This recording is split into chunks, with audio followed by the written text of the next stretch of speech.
micrófono y saber. Ya estoy arrancando con la previa. Manuel, prueba el micrófono un momentito. Probando 1, 2, 3, probando 1, 2, 3. Vamos a la segunda de las ponencias. Gilda María Sancho Ugalde, del Colegio de Médicos, nos va a hablar sobre el estado del arte del Tribunal de Ética Médica. Así es.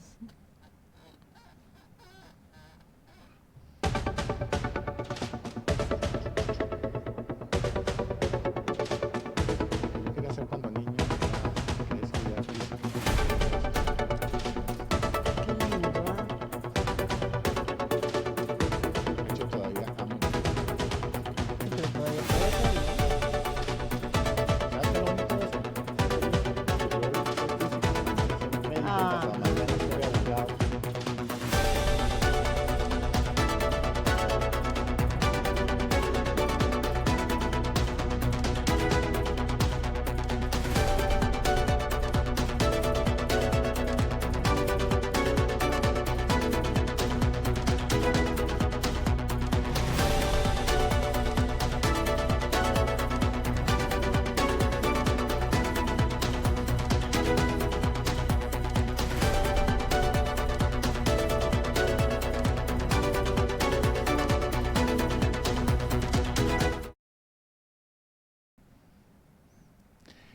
Buenos días, vamos a la segunda de nuestras ponencias.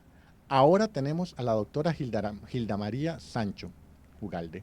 Ella nos va a hablar un poco sobre el estado del arte del Tribunal Ético Médico. El Colegio de Médicos es uno de los colegios con mayor desarrollo en el tema de sus tribunales de ética de honor. Lo vemos en medios de comunicación siempre y lo hemos visto en cada uno de sus desarrollos.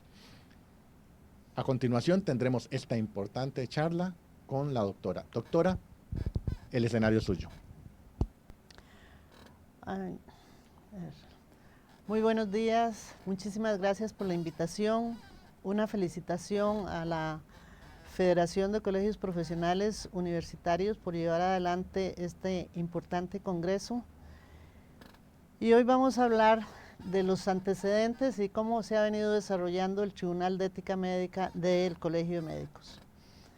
A lo largo de la charla vamos a ver los antecedentes, vamos a ver cómo se creó el Colegio de Médicos y Cirujanos, las leyes que actualmente lo respaldan y cómo se dio el origen del Tribunal de Ética Médica, con algunos detalles de los resultados que se tienen en el periodo 2022-2023. Dentro de los antecedentes del Colegio de Médicos y del Tribunal de Ética Médica, no podemos olvidarnos de Hipócrates, el gran maestro de la medicina occidental. Hipócrates de Cos, del año 460 a.C. al 370 a.C., abogó por una relación médico-paciente basada en la confianza y el respeto. Promovió la idea de que los médicos deben actuar en el mejor interés del paciente y mantener la confidencialidad de la información médica. Todos estos aspectos siguen teniendo vigencia al momento actual. A pesar de que el Código de Ética de Hipócrates se escribió en el siglo V, todavía se sigue viendo la gran influencia de este Código de Ética en la práctica de la medicina al momento actual. El Código de Hipócrates establece una serie de principios éticos que debemos respetar y entre ellos destaqué los siguientes. La confidencialidad, que el médico se compromete a mantener la confidencialidad de toda la información que obtiene de sus pacientes. Los principios de beneficencia y no maleficencia, en donde se compromete a actuar a beneficio del paciente y no a causarle daño intencionalmente. Muy importante el respeto por la autonomía del paciente, en donde se reconoce la importancia de respetar las decisiones autónomas de los pacientes, siempre que estén en sus cabales. No practicar la eutanasia ni el aborto, se prohíbe la participación del médico en la eutanasia activa y el aborto. Y no mantener relaciones sexuales con los pacientes, está prohibido el involucramiento romántico o sexual entre médicos y pacientes. Como les decía, a pesar de su antigüedad, el juramento hipocrático sigue teniendo una base importante en la ética médica. Aquí tenemos una diapositiva que nos muestra el juramento hipocrático. Además del juramento hipocrático, nosotros tenemos grandes influencias que se dieron sobre todo después de la Segunda Guerra Mundial a través de la Asociación Mundial de Médicos. Como respuesta a la experimentación en seres humanos que se dio durante la época del régimen nazi, nació toda esta tendencia en la Asociación Médica Mundial para dar normas éticas a cumplir por todos los médicos del mundo. Es una de las regulaciones éticas más importantes en la clínica y en la investigación médica. Este código internacional se estableció por primera vez en octubre de 1949, pero ha sido revisado en forma consuetudinaria a lo largo de los años y la última revisión se hizo en Alemania en octubre del 2022. El Código Internacional de Ética Médica que nos dio la Asociación Mundial de Medicina es un canon de principios éticos para los miembros de la profesión médica de todo el mundo y contempla dentro de ellos todo lo que señala la Declaración de Ginebra, el juramento del médico y todo el conjunto de políticas que ha venido señalando la Asociación Mundial de Médicos a lo largo de todo este tiempo. Define y aclara los deberes profesionales de los médicos hacia sus pacientes, hacia otros médicos, hacia otros profesionales de la salud y a la sociedad en general. Es un código que contempla principios generales, los deberes hacia el paciente, los deberes hacia otros médicos, hacia otros profesionales de la salud, porque el médico siempre trabaja en equipo, a estudiantes, deberes hacia la sociedad y sus obligaciones como miembro de la profesión médica. Ya llegando específicamente a Costa Rica, el desarrollo del Código de Ética Médica, podríamos decir, y del Tribunal de Ética Médica pasó por varias épocas. La primera fue la época colonial, en donde se dependía totalmente de los médicos que venían de paso aquí al país o que venían con algunos de los conquistadores en esos momentos. Posteriormente pasamos por el protomedicato que se fundó en 1857. Eso siguió con la Facultad de Medicina, Cirugía y Farmacia de Costa Rica, eso en 1895, hasta llegar a la creación de la Universidad de Costa Rica en 1940 y simultáneamente se dio la creación del Colegio de Médicos y Cirujanos en ese mismo año. El protomedicato, creado en 1857, nace como una respuesta a la necesidad de reglamentar y velar por el ejercicio de la profesión del grupo de médicos que existía en ese momento, que no era mayor a 25 médicos en esa época, para atender a todos los habitantes de Costa Rica en ese momento. Quien lo crió fue el señor presidente de la República, don Juan Rafael Mora Porras, que crió el protomedicato junto con la Sociedad Médica de Costa Rica y cuyos directores eran nombrados por el Poder Ejecutivo, o sea, no había una autonomía ni una independencia en esa organización. Sin embargo, los objetivos eran muy específicos, de velar por el buen funcionamiento de la profesión médica en el país y examinar a los médicos que solicitaban la autorización para el ejercicio profesional para garantizar que eran médicos formados y que venían a apoyar el desarrollo y el cuidado de la salud de las poblaciones. Para ello, de previo, debían presentar los diplomas y todos los atestados que exigía el reglamento que ellos mismos habían elaborado.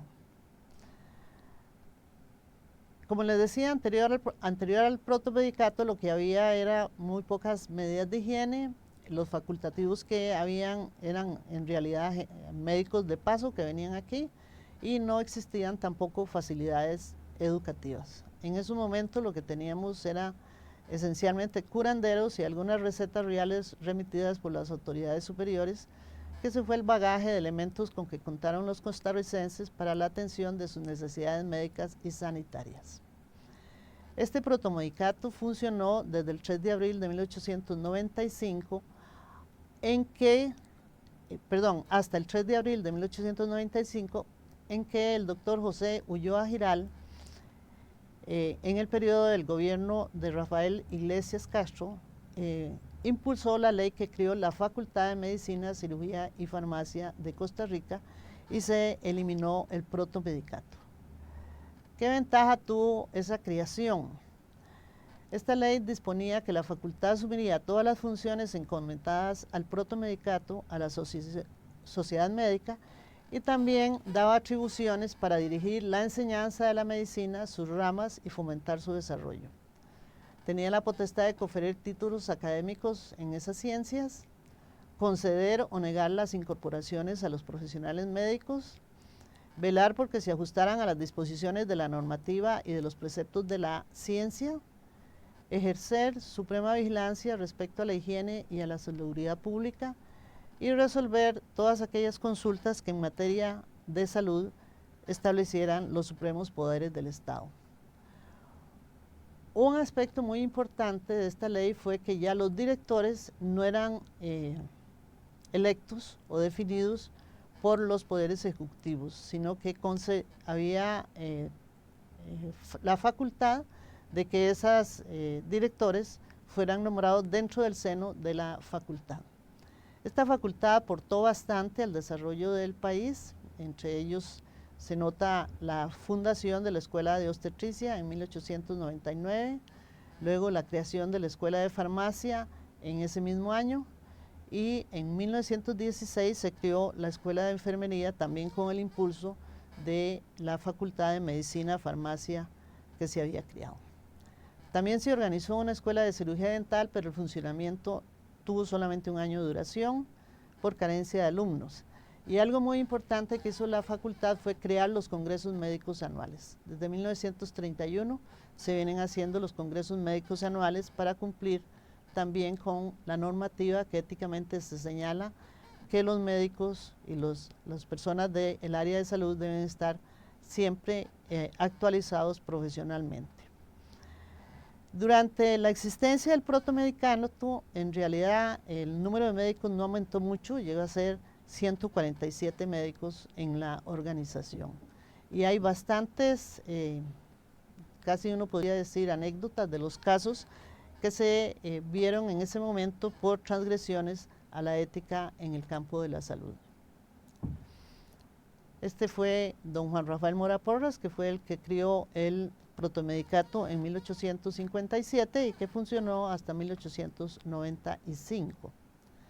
Este fue el primer tribunal del protomedicato. El presidente del protomedicato fue el doctor Nazario Toledo.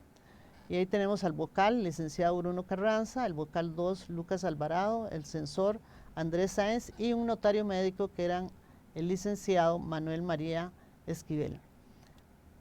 En este momento todavía ellos eran nombrados por el Poder Ejecutivo. De 1895, como les decía, a 1940 funcionó la Facultad de Medicina, Cirugía y Farmacia de Costa Rica, que se fundó a instancias del doctor Juan Ulloa Giral, y de ahí en adelante eso se llama Facultad de Medicina, Cirugía y Farmacia. Aquí ya la estructura pasa a ser una estructura gremial muy similar a la de los colegios profesionales actuales. El colegio nace en 1940 cuando se crea la Universidad de Costa Rica y se discute en esos momentos cómo se va a seguir realizando la incorporación de médicos y la organización de médicos.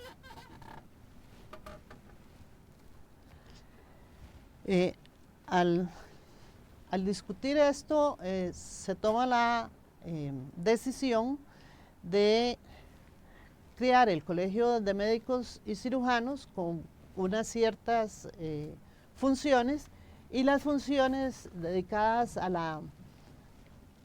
la incorporación y al examen de los médicos para incorporarse a trabajar en Costa Rica pasa a ser de la Universidad de Costa Rica.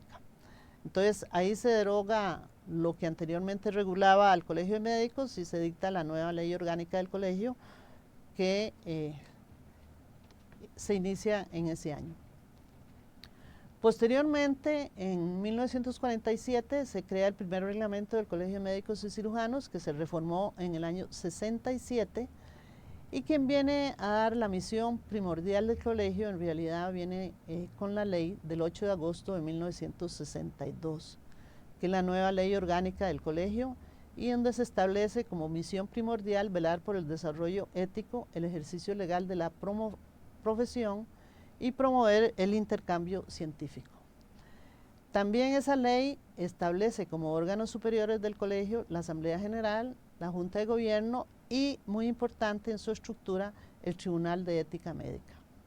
Ahí ya se establece esa organización importantísima para llevar adelante todos los procesos que le competen al Tribunal de Ética Médica. Esta ley se vuelve a reformar en el año 2020 y aquí ya la reforma es más de fondo, se reforman diversos artículos de la ley, que en lo que nos interesa está el artículo 3, en donde se establece regular y fiscalizar que la profesión de la medicina se ejerza conforme a las normas de la moral, la ética y las mejores prácticas de ciencia y tecnología.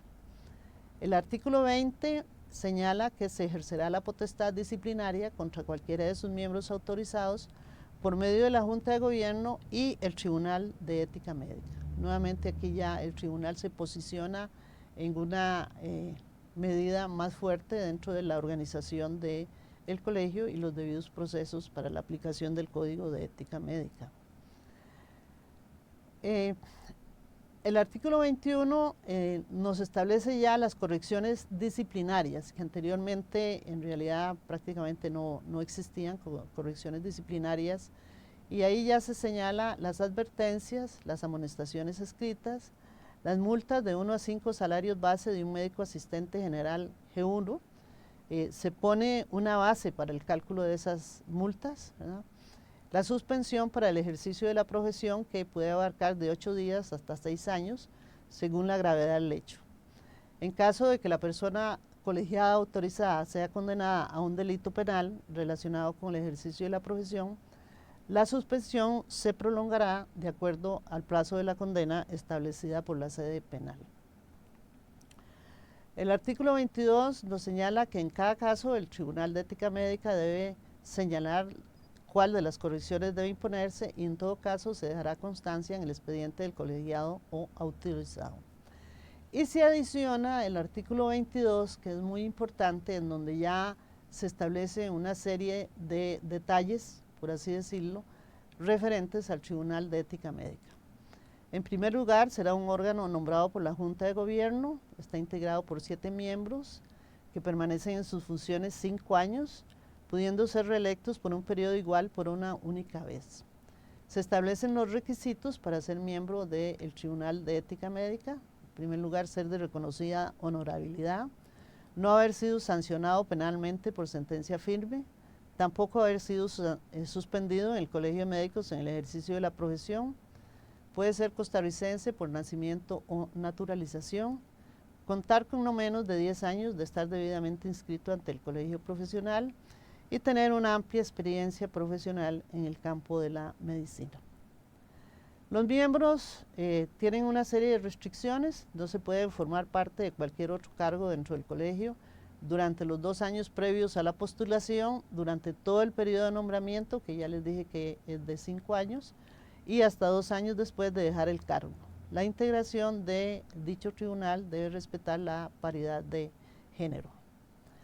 Las funciones del tribunal son determinadas en el reglamento respectivo, que es promulgado por la Junta de Gobierno. Entonces vemos aquí que esta ley ya establece la importancia de velar por la ética y la profesión médica. Se instala en forma permanente el Tribunal de Ética. Anteriormente no necesariamente era permanente, habían reuniones de acuerdo a la cantidad de casos que se abrían. Está compuesta por 7 miembros que tienen que llenar esa serie de requisitos en cuanto a trayectoria y aspectos éticos, y le da la potestad de llevar a cabo el debido proceso, estableciendo sanciones de diverso tipo a los que transgreden los principios éticos. ¿Cuáles son las funciones del tribunal? En primer lugar, sesionará con al menos 4 de los miembros para que haya quórum, hay que garantizar el quórum de las sesiones. Y en las funciones se inicia el procedimiento administrativo contra la persona investigada, para lo que deberá realizar el traslado de cargos en apego al debido proceso y a las normas establecidas.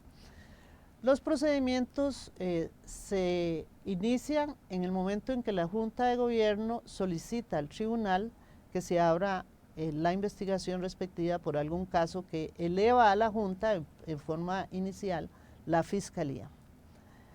De oficio o a petición de la parte, ordenará la prueba que considere necesaria para averiguar la verdad real de los hechos, realiza las prevenciones que considere necesarias a las partes a efecto de tramitar correctamente el procedimiento administrativo disciplinario y resuelve las solicitudes y recursos presentados por las partes durante la tramitación del procedimiento. Como vemos, las funciones son bastante amplias y muy de acuerdo con la ley que nos regula, tanto a lo interno del colegio como algunas leyes de la República. El código actual fue aprobado en el 2016, actualmente se está haciendo revisión porque se tiene que se hacen revisiones periódicas de cada 5 o 6 años. Fue publicado en la Gaceta de abril del 2016 y contiene 200 artículos, 19 capítulos. Esos 19 capítulos se refieren a lo siguiente. Bueno, el número 1 es una declaración de principios fundamentales del ejercicio de la medicina. El 2 es el ámbito de aplicación. Ahí seguimos luego con deberes generales del médico, relación del médico con sus pacientes, las reglas generales de comportamiento, todo lo relacionado con información y consentimiento. El capítulo 6 es el deber de confidencialidad y el de secreto profesional. El 7 habla de los honorarios profesionales. Luego están las relaciones entre médicos y otros profesionales, las relaciones interprofesionales entre médicos, las relaciones con profesionales del ámbito de la salud, la posibilidad de realizar juntas médicas y en qué momentos es que se deben de hacer, el registro y certificado médico, el registro del acto médico. El capítulo 12 se refiere a la pericia médica. El capítulo 13, que es uno de reciente incorporación, se incluyó en la última revisión del Código de la Investigación Científica. El 14 tiene que ver con donación y trasplante de células, tejidos y órganos. 15, publicaciones y anuncios. 16, los derechos del médico. Hay un capítulo para problemas éticos específicos. Luego está el capítulo de faltas y sanciones y por último el de las disposiciones generales. Con eso tenemos los 200 artículos que tiene el código actual.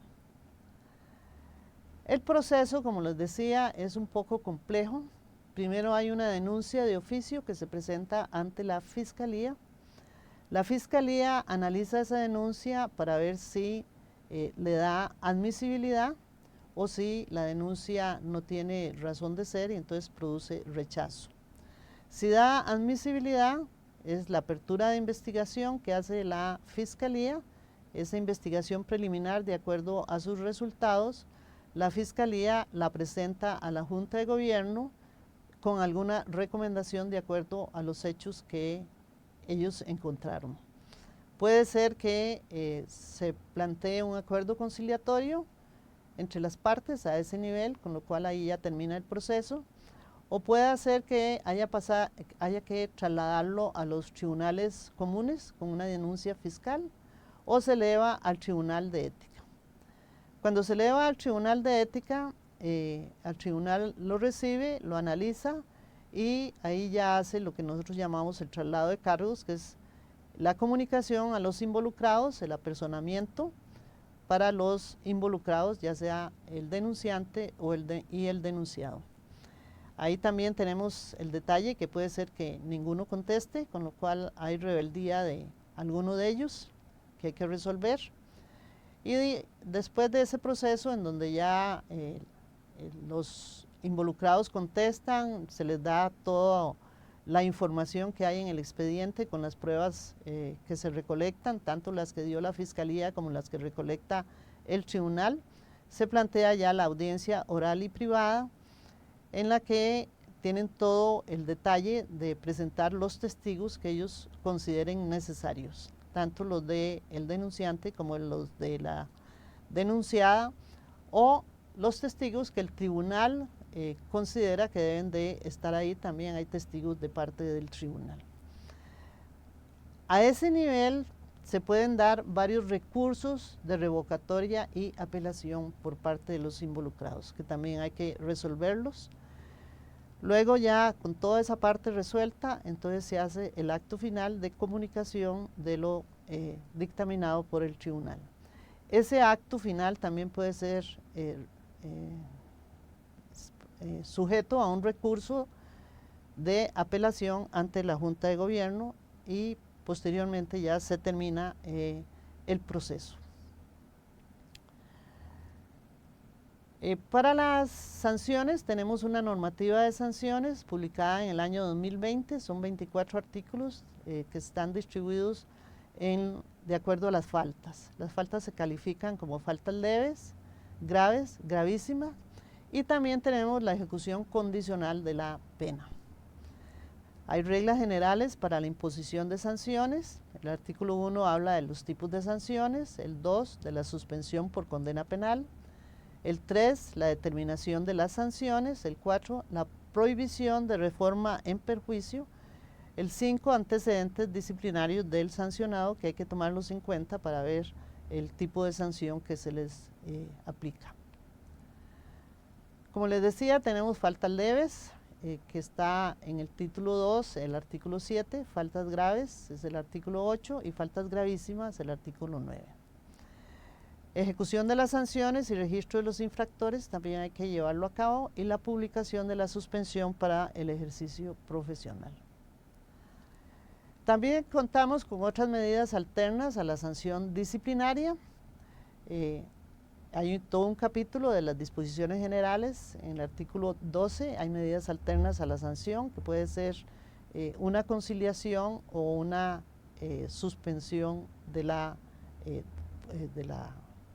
prueba. El artículo 13 es de la competencia, el 14 de las obligaciones y condiciones, y el 15 es sobre el incumplimiento, cuando se dan las sanciones y los involucrados no las cumplen. Hay una ejecución condicional de la sanción también, que está también regulada con sus requisitos, el contenido del cumplimiento, la renuncia tácita del beneficio, el cálculo de los plazos y el informe del sancionado. Termina con los artículos de la derogatoria, la vigencia de la publicación, y hay un transitorio porque se están revisando constantemente. El tribunal también tiene la obligación de mantenerse periódicamente actualizado, tanto en la parte profesional como en la parte de ética, y actualmente también el uso de todas las TICs, por lo que el tribunal tiene que estar asistiendo a simposios, a congresos. Se invitan médicos especialistas o profesionales de otros campos para que revisemos lo más novedoso del campo en la que estamos involucrados. Actualmente les decía que se está revisando el nuevo Código de Ética Médica. El tribunal dio sus sugerencias, y dentro de esas sugerencias el tribunal está proponiendo 2 nuevos capítulos en los ámbitos en que los médicos actualmente están participando en forma muy importante, como es el ámbito de la docencia médica, sobre todo a nivel de las instituciones de educación superior, y el ámbito de la gestión de servicios de salud, para incorporar algunos aspectos que consideramos que deben ser regulados mediante la ética en esas 2 importantes funciones. Vamos a ver algunos resultados de la aplicación del Código de Ética entre enero del 2022 a abril del 2023. ¿Qué es lo que ha hecho el tribunal en ese año? Actualmente tenemos en trámite 103 casos. De eso se han solicitado además el archivo de 41 expedientes. Se han programado o reprogramado 280 audiencias orales y privadas. Se han realizado 151 sesiones presenciales que se hacen semanalmente, jueves y viernes. Se han elaborado y tramitado 85 actos finales. Tenemos en custodia 15 expedientes, que estos expedientes son expedientes que entran al tribunal por alguna denuncia, pero que simultáneamente tienen abierto un proceso penal. En el caso de estos expedientes, nosotros no podemos avanzar hasta que termine el proceso penal. Y esos procesos penales nos hacen que estos expedientes se atrasen, en algunos de ellos hasta 4 y 5 años, porque mientras no haya una resolución en los tribunales, no se puede hacer la tramitología dentro del Tribunal de Ética Médica. Se han resuelto 331 oficios recomendativos de la asesoría legal. El tribunal cuenta con 2 asesores legales en este momento. Iniciamos con 1, pero la demanda de trabajo ha hecho la necesidad de contar con 2 asesores legales. Y hemos tenido que reprogramar una serie de audiencias debido a las incapacidades que mandan ya sea el denunciado, los denunciantes o los propios abogados, o también cuando el abogado le coincide una audiencia en algún tribunal con la fecha que nosotros le hemos señalado. Entonces eso demanda reprogramaciones de audiencias, con lo cual a veces el expediente se retrasa un poco en su resolución.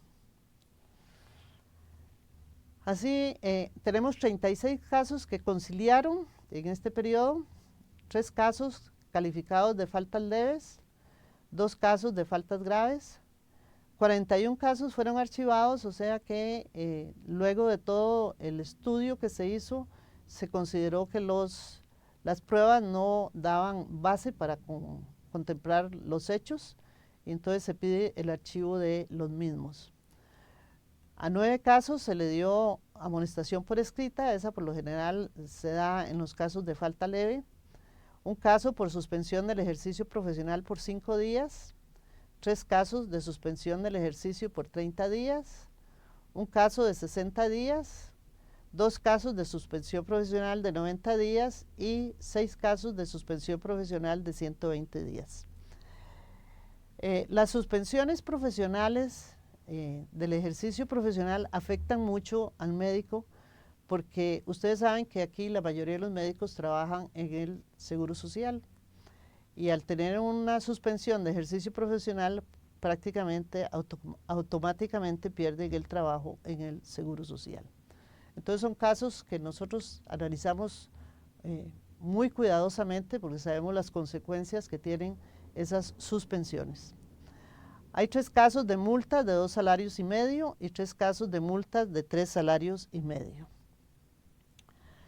De los 103 casos que se trabajaron al interior del tribunal, la mayoría de ellos se deben a relación del médico con sus pacientes. Los pacientes se quejan de que el médico no los ha atendido bien, y no solo el trato del médico, sino de las habilidades que el médico debe tener y los conocimientos que tiene, que a veces los pacientes definitivamente señalan que no los aplicaron adecuadamente.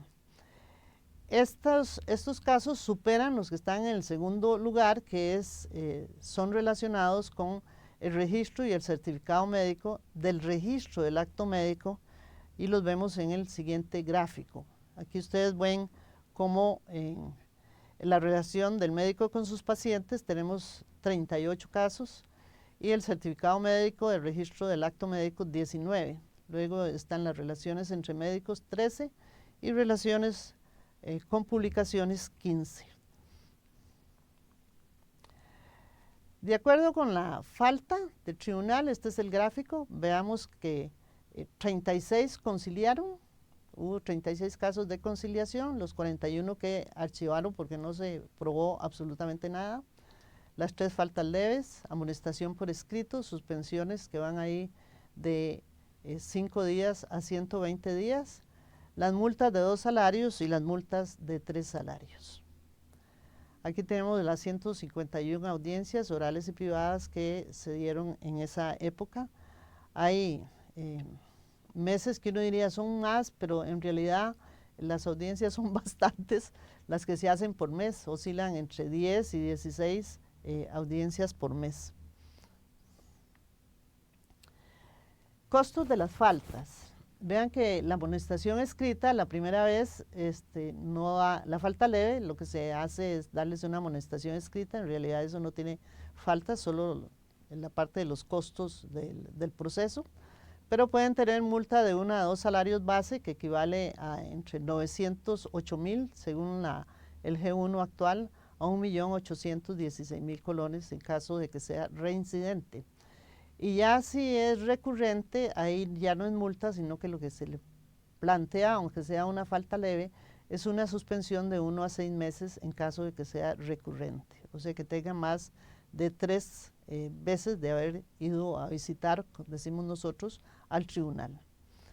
En las faltas graves, la multa va de 2 a 4 salarios base y la suspensión de 2 a 4 años. Vean que ya en las graves no hay amonestaciones. Y en las faltas gravísimas, la suspensión es de 3 a 6 años, con una multa de 3 a 5 salarios base, que va desde 2.724.000 colones hasta 4.540.000. Vean que los costos están con base en los salarios de del G1, que es el salario base del médico general. Los miembros actuales son los siguientes: el doctor Daniel Rodríguez Guerrero, el doctor Juan Gerardo Fonseca González, la doctora Elizabeth Viales Hurtado, el doctor Juan Rafael Valverde Zúñiga, la doctora Yanira Obando Salazar, la doctora Cinia Madrigal Méndez y mi persona. Todos son médicos en diferentes especialidades. Ahí tenemos médicos generales y médicos especialistas. Tenemos abogados psiquiatras dentro del grupo de los miembros. Tenemos psiquiatras puros, por así decirlo, emergenciólogos y médicos generales. Este es el grupo que estamos actualmente ahí, ya llevamos, la mayoría de ellos, llevamos 12 años de estar aquí. Esos somos los 7 que estamos formando actualmente el Tribunal de Ética. La que menos tiene de estar con el Tribunal de Ética tiene 3 años, pero los otros ya superamos los 4 años hasta 12 años de estar en ese grupo. Estas son algunas de las referencias en que nos basamos. Y si tienen preguntas, si no, muchas gracias. Y de nuevo reitero el agradecimiento a la Federación de Colegios Profesionales por este importante congreso. Y muchísimas gracias al Colegio de Periodistas por todo el apoyo que nos han dado para llevar adelante esta presentación, que espero que haya sido de provecho para todos ustedes. Muchísimas gracias y muy amables.